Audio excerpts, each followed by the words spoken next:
이번에는 과세표준 확정신고의 예외를 보겠습니다. 자, 해당 과세기간에 종합소득금액 또는 퇴직소득금액이 있는 거주자는 그 과세표준을 그 과세기간에 다음 연도 5월 1일부터 5월 31일까지 납세지 관할 세무서장한테 신고해야 됩니다. 그러니까 여기 1월 1일부터 12월 31일까지 어떤 소득이 있으면 이거를 다음 연도 5월 1일부터 5월 31일까지 과세표준을 신고하라는 얘기예요. 소득세 신고하라는 얘기지, 쉽게 얘기하면. 다만 다음 중 어느 하나에 해당하는 거주자는 이 과세표준 확정신고를 하지 않아도 됩니다. 즉 세무서에 신고하지 않아도 된다, 이런 얘기네요. 첫 번째가 수시 부과한 후에 추가 발생하는 소득이 없더래요. 자, 원래 소득세는 아무 때나 걷는 게 아니죠. 요때까지 신고해서 납부하면 돼. 그런데 수시 부과라는 사유가 뭐냐면 저 사람이 저 사업을 하고 있는데 사업 부진 그 밖의 사유로 장기간 휴업 또는 폐업 상태로 있어가지고 요거를 가만히 놔두면 얘가 소득세를 포탈할 우려가 있다고 인정이 돼요. 그러면 여기서 좀 장기간 휴업하고 폐업하고 있어가지고 이 소득세를 포탈할 것처럼 보인다. 그러면 이렇게 신고하고 돈 내라가 아니라 세무서에서 기다리지 않고 이 사람이 수시로 세금을 그냥 부과시켜버려요. 그리고 이제 수시로 부과했다. 세금을 냈어. 그리고 그 다음에 발생한 소득이 없어요. 그럼 확정신고를 하라고 할 필요가 없는 거지. 이거 볼게요. 수시부과 사유가 있어서 수시부과한 후에 추가로 발생한 소득이 없어요. 그럼 과세표준 확정신고를 할 필요가 없는 거죠. 아주 특수한 경우.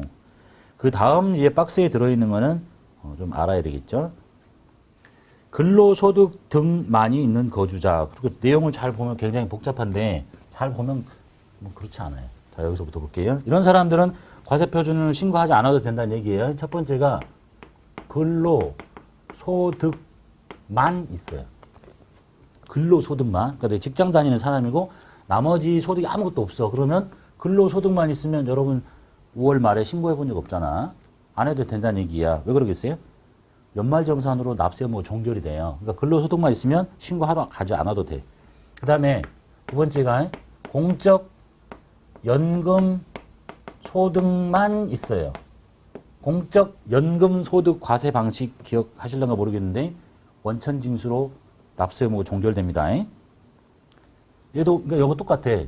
원천징수지. 연말정산을 통해서 납세 의무가 끝난다고 보시면 돼요. 연말정산. 그러니까 하지 말라는 얘기지.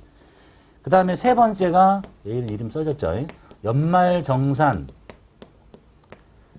되는 사업소득만 있는 사람.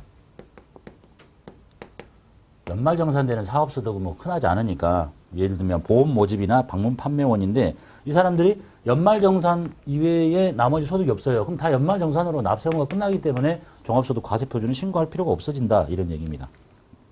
그 사유가 연말정산으로 납세 의무가 종결되기 때문에 그렇다. 그 다음에 이제 퇴직소득만 있어요. 퇴직소득도 원천징수에서 납세 의무가 종결이 돼요. 그러니까 더 이상 과세할 소득이 없으니까 이런 소득들만 있다면 이렇게 이거 하나만 있다, 이거 하나만 있다, 이거 하나만 있다, 이거 하나만 있다. 그러면 납세 의무가 종결되기 때문에 연말정산 또는 원천징수로 납세 의무가 종결되니까 과세표준 신고를 하지 않아도 됩니다.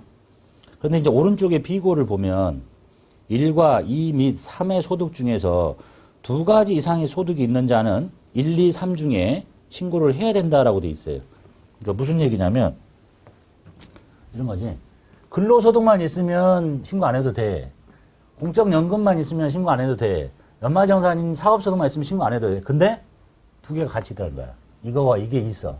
근로소득도 있고 공적연금소득도 있어. 또는 이거와 이것이 같이 있어. 또는 이거와 이것이 같이 있어. 그러면 신고해야 돼요. 왜 그럴까? 연말정산 다 했는데 소득세는 누진세이기 때문에 이거 하나만 있는 사람과 이것과 이것이 동시에 있는 사람을 따로따로 이런 거잖아. 작은 금액은 작은 세율을 맞는다는 거 아시죠? 근데 작은 금액에 6%로 계산해서 작은 금액 6%로 계산해서 끝내버려서. 근데 이게 두 개 합치니까 커지잖아요. 그럼 6%가 넘칠 수도 있는 거지. 그래서 얘하고 얘 뺀 나머지 얘하고 얘가 있거나 그럼 신고해야 돼, 따로. 얘하고 얘가 있거나 따로 신고 다 해야 된다.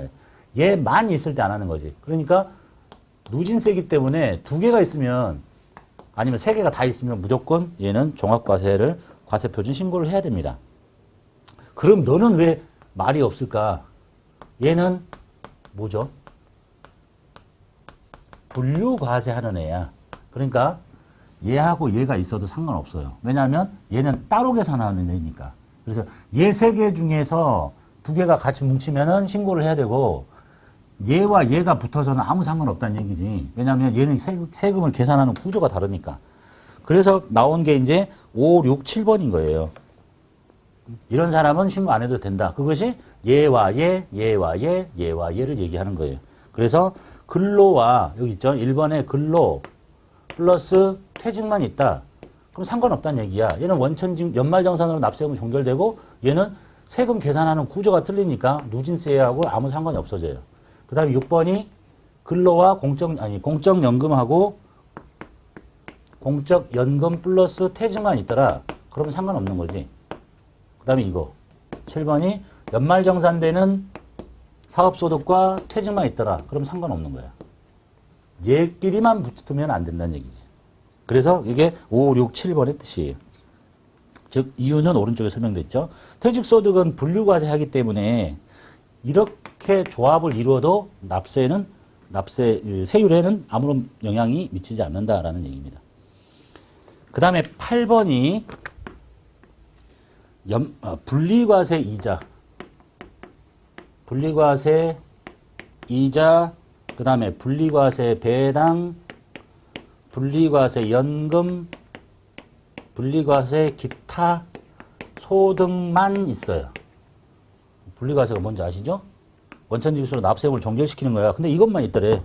그러면 신고할 필요 없는 거지. 그 다음에 이제 마지막 9번이 누구하고 누구를 합치냐면 여기 1, 2, 3, 4, 5, 6, 7하고 얘하고 합쳐지는 거예요. 그러니까 근로소득만 있어. 그리고 분리과세 되는 것만 있어. 근로소득은 연말정산으로 납세금은 종결되죠. 분리과세는 완납자가 원천징수니까 원천징수 다 하면서 납세금 끝나는 거야. 그러니까 얘는 누구하고 붙어도 상관없다는 거야. 이렇게. 이해되셨죠? 그것을 설명하고 있네요. 40회 볼게요. 다음 중 소득세법상 과세표준 확정 신고를 반드시 해야 하는 경우. 기타 소득 금액이 200만 원이에요. 이제 앞에 걸 좀 정리하셔야 되겠죠. 기타 소득 금액이 300만 원 이하이면 분리과세를 신청할 수 있습니다. 그러니까 반드시 해야 되는 건 아니죠. 그 다음에 퇴직소득이 5천만 원 있어요. 퇴직소득은 과세표준을 확정신고를 하지 않아도 됩니다. 그 다음에 한 과세기간에 근로소득이 두 군데 사업장에서 발생을 했는데 연말정산 시 합산해서 신고하지 않았다. 자, 여기서도 근무하고 여기서도 근무하면 각자 사업장에서 원천징수합니다. 그럼 이거를 어느 한 군데 주사업장에서 합쳐서 신고를 해야 돼요. 그래야 납세의무가 종결되는데 이걸 안 했다. 그러면 종합소득세 확정신고를 해야 된다라는 얘기입니다. 그 다음에 분리과세되는 이자만 있더래요. 그러면 신고하지 않는 거죠. 49회 볼게요. 다음에 거주자 중에서 종합소득세 확정신고를 하지 않아도 되는 거주자. 복권에 당첨돼서 세금을 빼고 10억을 받았더래요. 복권 당첨 소득은 무조건 분리과세니까 납세 의무가 종결됩니다. 그 다음에 과세기간 중에 다니던 회사를 퇴사합니다. 그리고 음식점을 개업해서 소득이 발생했어요. 그러면 근로소득이 존재하는 거고, 그 다음에 사업소득이 존재하는 거죠. 그러니까 신고를 해야 되겠지. 근로소득만 있는 게 아니니까. 그 다음에 소유 중인 상가에 대해서 임대소득이 발생했어요. 사업소득이 존재하죠. 여기 없잖아. 신고해야 됩니다. 개인사업을 영위하여 사업소득이 발생한 사람도 신고해야 됩니다.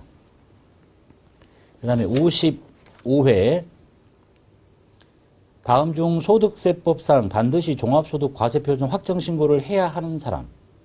연봉 4,500만 원의 근로소득만 있네요. 신고하지 않죠. 고용관계 없이 기업체에서 일시적으로 강연을 하고 강연료를 1,600만 원 받습니다.